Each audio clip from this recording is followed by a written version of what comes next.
Hello বন্ধুরা, welcome to my channel the best study চ্যানেলে তোমাদের সবাইকে স্বাগত। এই ভিডিওতে কয়েকটি গুরুত্বপূর্ণ অঙ্ক নিয়ে আলোচনা করব, যে অঙ্কগুলো বিভিন্ন কম্পিটিটিভ এক্সামে আসে। তো বিশেষ করে তোমাদের সামনে WBSSC গ্রুপ সি ও গ্রুপ ডি এর পরীক্ষা। তো সেই পরীক্ষার সিলেবাস অনুযায়ী এই অঙ্কগুলি করব। তোমরা শেষ পর্যন্ত দেখো, আশা করি তোমরা উপকৃত হবে। দেখো, প্রথম অঙ্ক কি বলেছে দেখো, বলেছে একজন ক্রিকেটারের ৯টি ইনিংসের গড় রান ৪৯। এটা দেখো মনে রাখতে হবে, ৯টি ইনিংসের গড় রান হলো ৪৯। এবার বলেছে দশম ইনিংসে কত রান করলে গড় রান ৫০ হবে।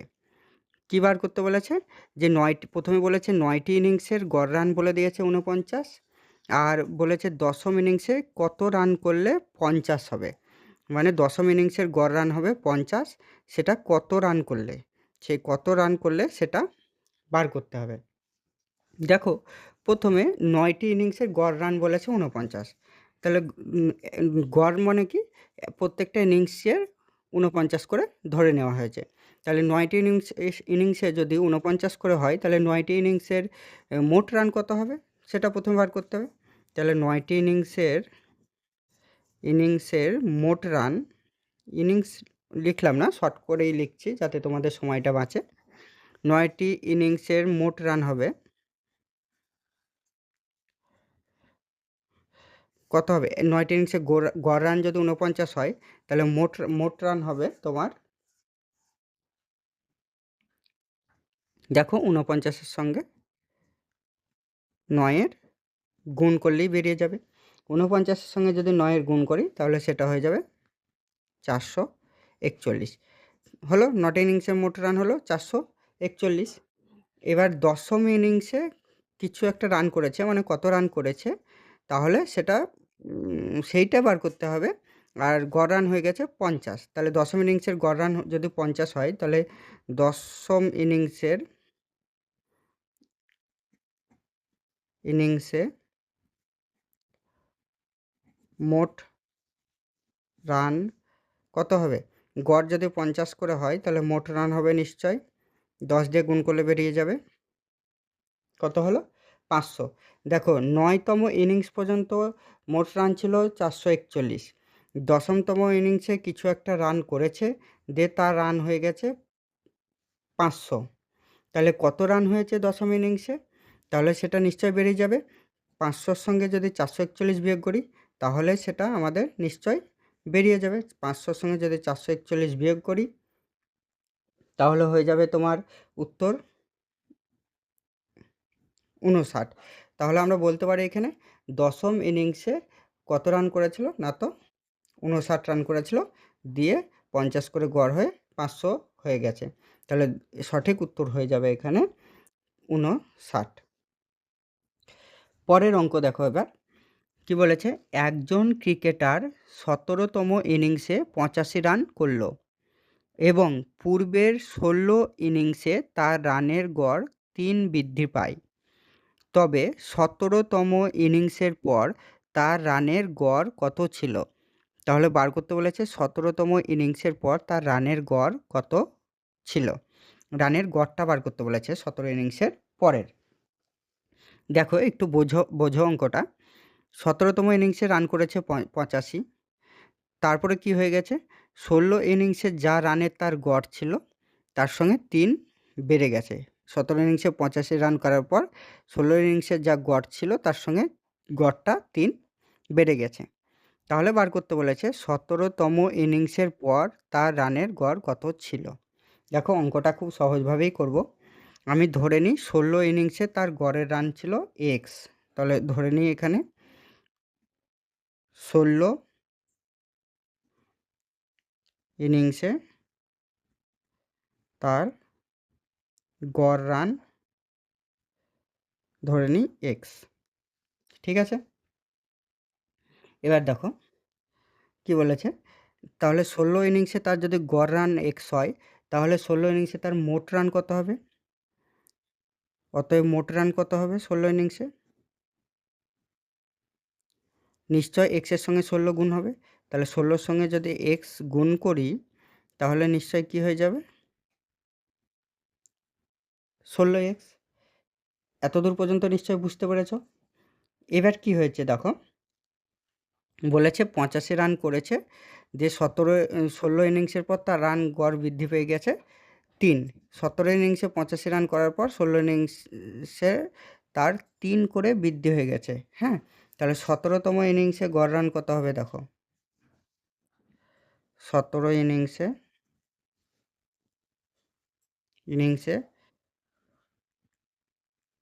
গড় রান কত হবে দেখো, 16 ইনিংসে এক্স ছিল, এবার 85 রান করেছে সেই জন্য 3 বেড়ে গেছে, তাহলে যোগ 3। তাহলে এটা হয়ে গেল 17 ইনিংসের গড় রান। তাহলে 17 ইনিংসের মোট রান কত হবে, 17 ইনিংসে মোট রান দেখো, গড় যদি x+3 হয় তাহলে 17 ইনিংসে মোট রান কী হবে, নিশ্চয়ই গুণ করে হবে, 17 গণিত x+3। এটা নিশ্চয়ই বুঝতে পেরেছ।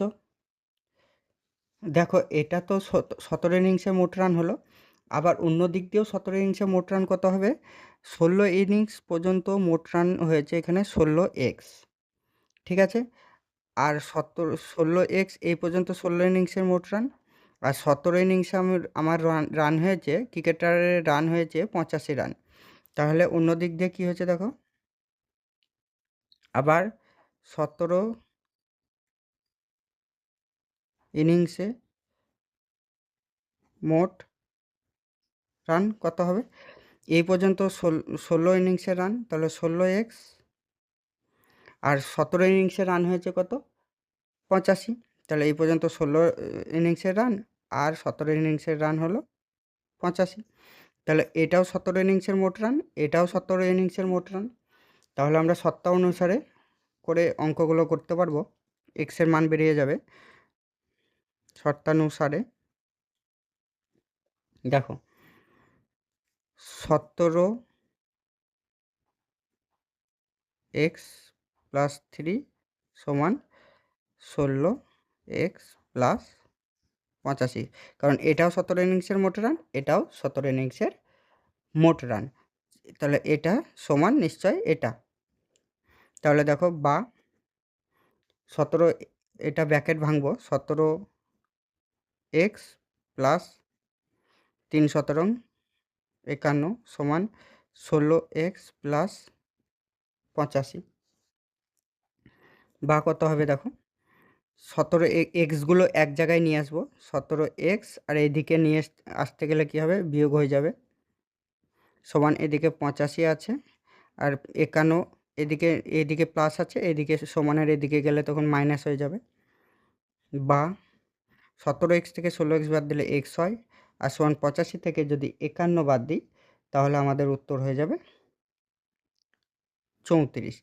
দেখো এক্সের মান 34, আর এক্স সমান কী ধরেছি, এক্স ধরেছি 16 ইনিংসের গড় রান, আর আমাদেরকে বার করতে বলেছে দেখো 17তম ইনিংসের গড় রান, আর 17তম ইনিংসের গড় রান কত হবে, 3 যোগ হয়ে যাবে 16 ইনিংসের গড় রানের চেয়ে, তাহলে অতএব 17তম লিখলাম না, এটা 17তম ইনিংসের গড় রান হয়ে যাবে, এটা 16 ইনিংসের গড় রান 34, আর 17 ইনিংসের গড় রান তার চেয়ে 3 বেশি, সমান উত্তর হয়ে যাবে 37।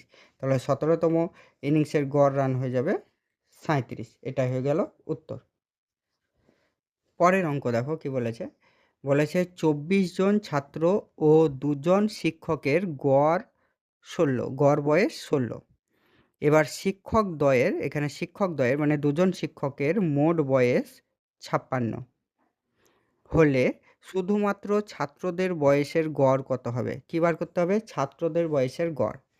দেখো 24 জন ছাত্র আর 2 জন শিক্ষক মিলে কতজন হচ্ছে, 24 যুক্ত 2 সমান 26 জন হচ্ছে। এই 26 জনের গড় বয়স কত বলেছে, 16। তাহলে গড় বয়স যদি 26 জনের 16 হয় তাহলে 26 জনের মোট বয়স কত হবে, 26-এর সঙ্গে 16 গুণ করতে হবে, 26-এর সঙ্গে 16 গুণ করে নেবা, গুণ করলে হবে 416। এবার দেখো 26 জনের মোট বয়স হয়ে গেল কিন্তু 416। আবার এখানে বলেছে শিক্ষকদ্বয়ের মানে দুজন শিক্ষকের মোট বয়স হয়েছে বলেছে 56 বছর। তাহলে যদি এই এই বয়সটা কিন্তু ছাত্র ও শিক্ষকের, এই ছাত্র ও শিক্ষকের থেকে যদি দুজন শিক্ষকের বয়স বাদ দেওয়া হয় তাহলে নিশ্চয়ই শুধু ছাত্রদের বয়স পড়ে থাকবে। তাহলে ছাত্র ও শিক্ষকের মোট বয়স হয়েছে 16 বছর। তার সঙ্গে আমি দুজন শিক্ষকের বয়স বাদ দিয়ে দিলাম, বিয়োগ করলে বিয়োগ হয়ে যাবে, তোমরা বিয়োগ করবে 360 বছর হয়ে যাবে। এই 360 বছর কার বয়স হলো? এটা শুধু ছাত্রদের বয়স হলো। আর কতজন ছাত্রের বয়স হলো মোট? 24 জন ছাত্রের মোট বয়স হলো কিন্তু এই 360 বছর। এবার বার করতে বলেছে কি ছাত্রদের গড় বয়স কত। এইটা হলো ছাত্রদের 24 জন ছাত্রের মোট বয়স। তাহলে ছাত্রদের গড় বয়স যদি বার করতে যায় তাহলে কি করতে হবে? মোট বয়স 360-এর সঙ্গে 24 জন যেহেতু ছাত্র সেই 24 জনের ভাগ করতে হবে, আর ভাগ করলে হয়ে যাবে 15। তাহলে প্রত্যেকটি ছাত্রের গড় বয়স হয়ে যাবে 15 বছর। আশা করি অঙ্কটা বুঝতে পেরেছো। এবার পরের অঙ্ক করব আমরা। কি বলেছে পরের অঙ্ক দেখো, কোনো ভোটের 2 প্রতিদ্বন্দ্বীর বিজয়ী প্রার্থী 60% ভোট পায়, ঠিক আছে, আর 24টি ভোটে জয়লাভ করে। ওই ভোটে মোট কতগুলি ভোট পড়েছিল? দেখো বিজয়ী প্রার্থী পেয়েছে কত পার্সেন্ট ভোট? 60% ভোট পেয়েছে। আর কতগুলি ভোটে জয়লাভ করেছে? 24টি ভোটে। ঠিক আছে, মোট ভোট যদি 100% হয় তাহলে বিজয়ী প্রার্থী যদি 60% পায় তাহলে সেই 100% থেকে পরাজিত প্রার্থী কত পার্সেন্ট ভোট পেয়েছিল? তাহলে নিশ্চয় মোট 100 থেকে 60% যদি বিয়োগ করি তাহলে পরাজিত ভোট যে ব্যক্তি সে তারটা বেরিয়ে যাবে। তাহলে বিজয়ী প্রার্থী পেয়েছিল 60% ভোট আর পরাজিত প্রার্থী পেয়েছে 40% ভোট। তাহলে এদের দুজনের মধ্যে কত পার্সেন্ট ভোটের পার্থক্য আছে? দেখো 60 বিয়োগ 40% সমান 20%। তার মানে কি বোঝাচ্ছে? পার্সেন্টের দিক থেকে বিজয়ী প্রার্থী কত বেশি ভোট পেয়েছে? 20%। আর যদি সংখ্যার দিক থেকে বলি তাহলে বিজয়ী প্রার্থী কতগুলো ভোট বেশি পেয়েছে? 24টি। তার মানে আমরা বলতে পারি এই 20% সমান এই 24টি ভোট। তাহলে কি করব? দেখো 20% সমান নিশ্চয় এখানে 24। তাহলে বলেছে মোট ভোট কতগুলি পড়েছিল। মোট ভোট মানে কত? 100%। তাহলে 20% সমান যদি 24 হয় তাহলে 1% সমান নিশ্চয়ই কম হবে, তাই 24/20 ভাগ হলো। এবার মোট বলেছে, মোট মানে 100% সমান 100% সমান কত হবে? 24/20 গণিত 100। তাহলে কত হচ্ছে দেখো, এই 20 100 যদি কাটি 5, 5-এর সঙ্গে যদি 24 গুণ করি তাহলে কত হবে? 120। তাহলে মোট কতগুলি ভোট পড়েছিল তাহলে কি বেরোলো? 120টি। এটাই হয়ে যাবে উত্তর। পরের অঙ্ক করবো এবার দেখো। পরের অঙ্ক কি বলেছে দেখো, এক ব্যবসায়ী ক্রয় মূল্যের ওপর 20% মূল্য বৃদ্ধি করে ধার্য মূল্য নির্ধারণ করে, কিন্তু বিক্রয়ের সময় ক্রেতাদের ধার্য মূল্যের উপর 5% ছাড় দেয়। তার শতকরা কত লাভ হয়? দেখো প্রথমে ক্রয় মূল্য যা ছিল তার সঙ্গে 20% বৃদ্ধি করে দিয়েছে, তারপর কি করেছে? তারপর 5% ছাড় দিয়েছে। তাহলে মোটের ওপর তার শতকরা লাভ বার করতে বলেছে। এরকম যদি অঙ্ক পড়ে তাহলে ফর্মুলায় ফেলে অঙ্কগুলো করে দেবে। প্রথমে দেখো 20% বৃদ্ধি পেয়েছে, 20 লিখলাম, সেখান থেকে 5% ছাড় দিয়েছে, তাহলে কী হবে? বিয়োগ 5% ছাড় করলাম। এখানে কি চিহ্ন হবে পরে বলছি। তারপর কী হবে? বৃদ্ধি করা আর ছাড় দেওয়াটা উপরে সেটা গুণ করে দেবে আর নিচে 100 দিয়ে ভাগ করবে, তাহলে শতকরা বেরিয়ে যাবে। আর এখানে যদি প্রথমে বৃদ্ধি বলে তারপরে যদি ছাড় বলে তাহলে এখানে হয়ে যাবে বিয়োগ চিহ্ন, তবেই হবে। দেখো পরে কী হলো? 20 থেকে 5 বিয়োগ করলে হয়ে যাবে 15। বিয়োগ নামালাম, এখানে 5 20 100, এখানেও 5 20 100, তাই কেটে যাবে সব। দেখো 5 20 5, 5 5 5, তাহলে কত পড়ে থাকলো? এখানে কি শূন্য পড়ে থাকবে না, কিন্তু এখানে অনেকের ভুল হয়ে যায়, এখানে 1 পড়ে থাকলো। তাহলে 15 থেকে 1 বিয়োগ করলে কত হবে? 14। তাহলে তার শতকরা কত লাভ হলো? শতকরা লাভ হয়ে গেল 14%। হয়ে গেল এই অঙ্ক। এবার পরের অঙ্ক দেখব। পরের অঙ্ক দেখো, একটি জিনিস 364 টাকায় বিক্রি করলে 9% ক্ষতি হয়। এবার বলেছে 10% লাভ করতে হলে বিক্রয় মূল্য কত হবে। বলে 364 টাকায় বিক্রি করলে কি বলেছে 9% ক্ষতি হয়। আর এবার বলেছে বার করতে বলেছে কিন্তু 10% লাভ করতে হলে, এটা মনে রাখতে হবে, 10% লাভ করতে হলে বার করতে বলেছে। এটাও আমরা শর্টকাট পদ্ধতিতে করব। দেখো কি বলেছে 364 টাকা বলেছে, তাই এখানে 364 লিখলাম, দিয়ে গুণ করব, যেহেতু বলেছে 10% লাভ করতে হলে বিক্রয় মূল্য কত হবে বার করতে বলেছে, তাই লাভ করতে হবে বলেছে বলে প্রথমে উপরে লাভ দিলাম, 10% মানে কি 100 প্লাস 10, আর নিচে যেটা ক্ষতি হয়েছে বলেছে 9% ক্ষতি হয়েছে, তাহলে 9% মানে কত হবে, 100-র সঙ্গে 9 বিয়োগ হবে। পরের লাইনে দেখো 364 গণিত 110, এটা হয়ে যাবে 110, আর এইটা হয়ে যাবে 91। 91-এর সঙ্গে 364 যদি গুণ করি, ভাগ করি, কাটাকুটি করলে কত দিয়ে যাবে দেখো, এটা নিশ্চয় 4 দিয়ে যাবে, হয়ে গেল। এবার 4-এর সঙ্গে যদি 110 গুণ করি তাহলে হয়ে যাবে 440, তাহলে বিক্রয় মূল্য হয়ে যাবে এর 440 টাকা। এই অঙ্কটা হয়ে গেল। এবার পরের অঙ্ক করব। পরের অঙ্ক দেখো, একটি মিশ্রণে দুধ ও জলের অনুপাত 3:2। যদি মিশ্রণে জল অপেক্ষা দুধ 3 লিটার বেশি থাকে তবে দুধের পরিমাণ কত হবে। দেখো দুধ আর জলের অনুপাত 3:2 আছে, এটা এক্স ধরে করব। তাহলে ধরি দুধের পরিমাণ হবে 3x ও জল ধরে নিই 2x। তাহলে দুধ 3x, জল 2x।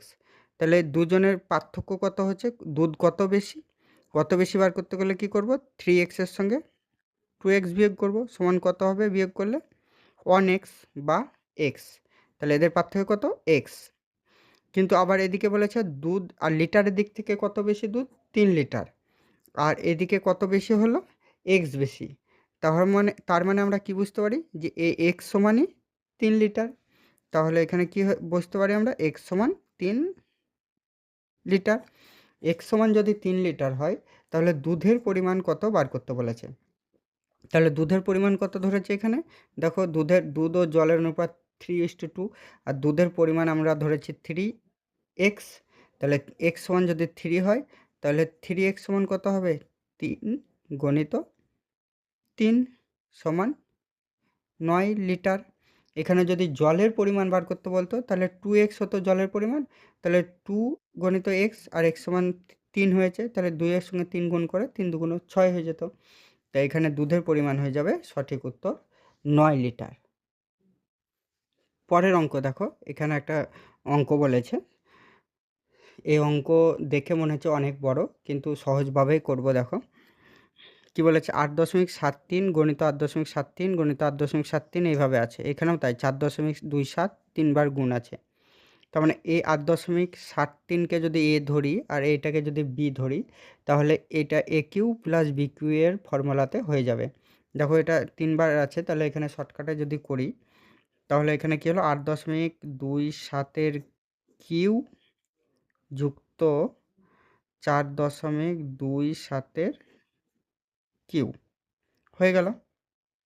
এবার নিচে দেখো একই রকমভাবে 8.73 দুবার আছে, তার মানে এটা ধরে নিই 8.73 স্কোয়ার বিয়োগ 8.73 আর গণিত 4.72 আছে, তাহলে এটাও সেইভাবে লিখব, 8.73 গণিত 4.27 হয়ে গেল, যুক্ত এটা দুবার গুণ আছে, তাহলে এটার হয়ে যাবে স্কোয়ার। এবার আমরা জানি কি এ কিউ প্লাস বি কিউ এর ফর্মুলাটা জানতে হবে। এ কিউ প্লাস বি কিউ এর ফর্মুলা হলো এ plus B into A square minus A B plus B square, এটা হয়ে যাবে এ কিউ প্লাস বি কিউ এর ফর্মুলা। এবার দেখো এটাকে যদি এ ধরি, এটাকে যদি বি ধরি, তাহলে এ কিউ প্লাস বি কিউ হচ্ছে, তাহলে এ কিউ প্লাস বি কিউ এর ফর্মুলা কি, প্রথমে এ প্লাস বি, তাহলে এটা এ প্লাস বি হলে এটা যদি এ হয়, এ প্লাস বি, এটা বি হলো, তাহলে এ প্লাস বি হলো প্রথমে, তারপর এ স্কোয়ার, এটা এ, তাহলে 8.73 3-এর এইটা এখানে হবে স্কোয়ার।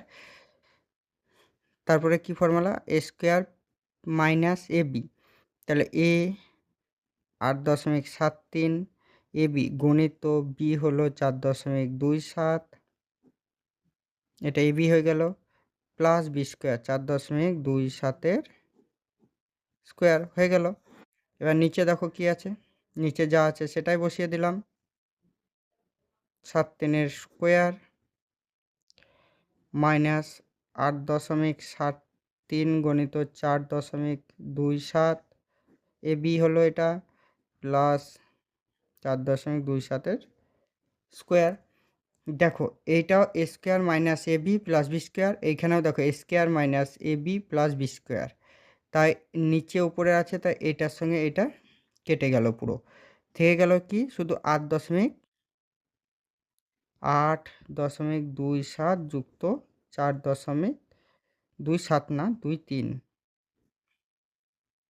ভুল হয়েছে, 1 মিনিট, এটা টুকতে ভুল হয়েছে আমার, 8.73, এটাও 8.73, তাহলে এটাও 8.73 যুক্ত 4.27 ঠিক গেল। তাহলে এই দুটো যদি যোগ করি তাহলে হয়ে যাবে আমাদের উত্তর 8 4 12 আর 1 13, সঠিক উত্তর হয়ে যাবে 13। যদি তোমাদের এরকম অঙ্ক থাকে এ কিউ প্লাস বি কিউ, আর এইখানে যদি এরকম থাকে এ square minus A B plus B square, তাহলে এত সব করার তোমার কিছু দরকার নাই, শুধু এই এ সঙ্গে বি এর যোগ করে দেবে, তাহলেই হয়ে যাবে। এখানে মাইনাস থাকলে বিয়োগ করে দেবে, তাহলেই উত্তর শর্টকাটে হয়ে যাবে। তাহলে এই অঙ্কের উত্তর হয়ে গেল 13। এবার পরের অঙ্ক করব। পরের প্রশ্ন দেখো, একটি ইঞ্জিনের সামনে চাকার পরিধি 1 মিটার 4 ডেসিমিটার এবং পেছনের চাকার পরিধি 3 মিটার 5 ডেসিমিটার। কমপক্ষে কত পথ গেলে চাকা দুটি একই সঙ্গে পূর্ণ সংখ্যক বার ঘোরা সম্পূর্ণ করবে? দেখো বলেছে দুটি চাকা, একটি চাকার পরিধি, সামনের চাকার পরিধি 1 মিটার 4 ডেসিমিটার আর পিছনের চাকার পরিধি হলো 3 মিটার 5 ডেসিমিটার। এবার কি বলেছে, বলেছে কমপক্ষে কত পথ গেলে চাকা দুটি একই সঙ্গে পূর্ণ সংখ্যক বার ঘোরা সম্পূর্ণ করবে।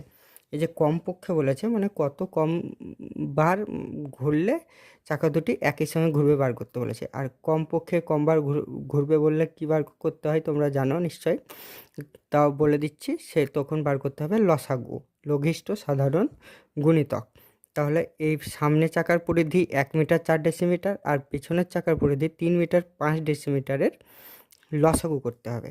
কিন্তু এখানে মিটার আর ডেসিমিটারে আছে, মিটার আর এখানেও ডেসিমিটার আছে, সেই জন্য আগে এটার কাজ করতে হবে কি, প্রথম কাজ হলো মিটার আর ডেসিমিটারকে 1 করে নিতে হবে, ডেসিমিটারে করে নিতে হবে। তাই সামনের চাকার পরিধিকে আগে ডেসিমিটারে করে নিই। সামনের চাকার পরিধি কত বলেছে দেখো, 1 মিটার 4 ডেসিমিটার।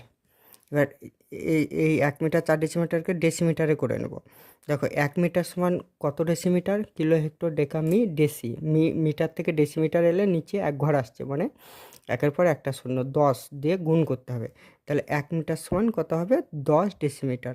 তাহলে 1 মিটার সমান হলো 10 ডেসিমিটার আর 4 ডেসিমিটার আছে, এটা ডেসিমিটার হয়ে গেল, সমান হয়ে গেল কত, 14 ডেসিমিটার। এবার পেছনের চাকার পরিধি কত বলেছে, 3 মিটার, আমি লিখলাম না, 3 মিটার 5 ডেসিমিটার। বড় করে দিচ্ছি, পরীক্ষার সময় তোমাদের এত তো বড় করার দরকার নাই, জাস্ট তোমাদের বোঝার জন্য এখন আমি বড় করে দিচ্ছি। একই রকমভাবে 3 মিটার সমান 3 × 10 = 30 ডেসিমিটার আর 5 ডেসিমিটার। তাহলে এটা হয়ে গেল, কত হয়ে যাবে যোগ করে দেখো, 35 ডেসিমিটার। তাহলে সামনের চাকার পরিধি হলো 14 ডেসিমিটার আর পিছনের চাকার পরিধি হলো 35 ডেসিমিটার। এবার 14 আর 35-এর যদি লসাগু করি, দেখো 14 আর 35-এর লসাগু করলে কত হবে দেখো, 7 দিয়ে যাবে, 7 দুগুণে 14, 5 7 35। তাহলে কত হলো লসাগু? 7 দুগুণে 14, 5 14 70। তাহলে আমরা ধরতে পারি যে 70 ডেসিমিটার পর 70 ডেসিমিটার পরে আবার চাকাগুলি পূর্ণ সংখ্যকবার একসঙ্গে ঘুরবে। আর এখানে যদি উত্তর ডেসিমিটারে না থাকে, 70 ডেসিমিটার মানে কি, 10 ডেসিমিটার সমান 1 মিটার বললাম, তাহলে 70 ডেসিমিটার সমান কত হবে? 7 10 70, 70 ডেসিমিটার বা 7 মিটার হয়ে যাবে এর উত্তর। উত্তরে যদি থাকে অপশানে ডেসিমিটার তাহলে এটা হবে, আর মিটারে থাকলে এটা হয়ে যাবে। এবার পরের অঙ্কটা দেখব। পরের অঙ্ক কি বলেছে দেখো, 3টি সংখ্যার অনুপাত 5:7:9, তাদের গসাগু 35 হলে বৃহত্তম সংখ্যাটি কত? বলছে তাদের 3টি সংখ্যার অনুপাত বলেছে এখানে, আর বড় মানে সংখ্যা 3টির গসাগু বলেছে, আর বলেছে বড় সংখ্যাটি বার করতে বলেছে। দেখো সংখ্যা 3টি বলেনি, অনুপাত বলেছে। আমি তাহলে ধরে নিই সংখ্যা 3টি 7x, সরি প্রথম সংখ্যাটা 5 আছে, 5:2 আছে, তাহলে প্রথম সংখ্যাটি 5x, দ্বিতীয় সংখ্যাটি 7x, তৃতীয় সংখ্যাটি হলো 9x। এবার 5x 7x আর 9x এর গসাগু কত হবে? দেখো 5 7 9 কিছুতেই যায় না ভাগ, তাহলে 1 দিয়ে যায়, আর x মিলে যাচ্ছে, তাহলে 1x হচ্ছে এর গসাগু। 1x মনে হচ্ছে x, সমান হবে না, আমি বড় করে লিখছি, গসাগু সমান x। তাহলে এখানে x হলো গসাগু, আর আমাদের এখানে প্রশ্নতে বলেই দিয়েছে গসাগু সমান 35। তার মানে কি ধরা যায়? x সমান হবে 35। x সমান যদি 35 হয়, তাহলে বড় সংখ্যাটা এখানে কি হবে? অনুপাত, যেহেতু এটা 9 আছে, আমরা অনুপাতের মধ্যে বুঝতে পারছি এই সংখ্যাটি বড়, তাহলে এটা বড় সংখ্যা 9x। তাহলে 9 আর x এর মানে এখানে 12 হয়ে গেছে, তাহলে বড় সংখ্যাটি কত হবে? 9x সমান হবে 9 গণিত x সমান 35 বেড়ে গেছে, 9 গণিত 35। 35-এর সঙ্গে 9 গুণ করলে কত হবে? 5 9 45-এর 5, হাতে থেকে 4, 3 9 27 7 4 31, 315। তাহলে বড় সংখ্যাটা হয়ে যাবে এখানে 315, এটাই অ্যান্সার হয়ে যাবে। বাস, আজ তাহলে 10টি অঙ্কর সমাধান হলো।